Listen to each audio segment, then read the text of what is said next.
Well, you can, of course, see that full interview with head coach Thad Fortune on our digital platforms, newswest9.com, and then our Game Time tab, along with all the other interviews. But let's continue on and look up and down that state rankings list. Permian, well, it had its work cut out for itself against number 6, North Crowley, out in Abilene. Jason Freund is live out at Shotwell Stadium on the Panthers versus Panthers clash for an area championship. Jason, how'd it go?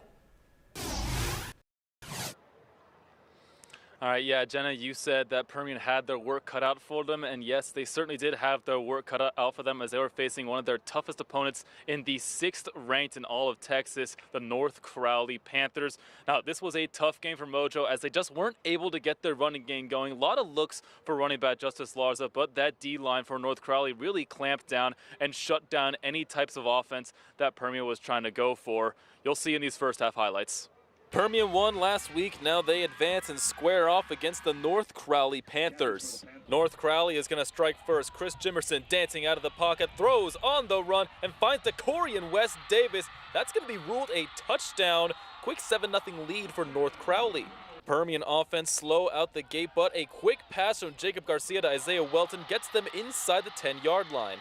4th down, Permian's gonna go for it. Pass to Herrera is just a bit short of the end zone. They'd settle for the field goal.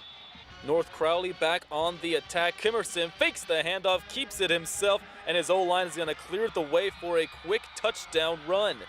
Now Permian's defense has been holding him, and North Crowley back in the red zone. Jimerson will keep the ball again, running away from Permian defenders, slips back into the end zone. North Crowley would take a 21-3 lead.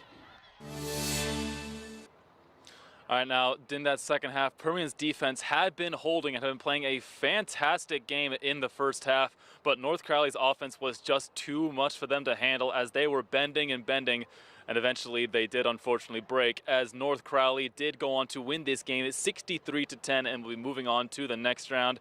However, this was still a very special season and a very successful season for Coach Ellison's squad as they had a winning record and did make it to the postseason, and they took home a postseason win in this game. Certainly a lot of momentum to build off of going into next year for the next football season. Send it back to the studio, Jenna.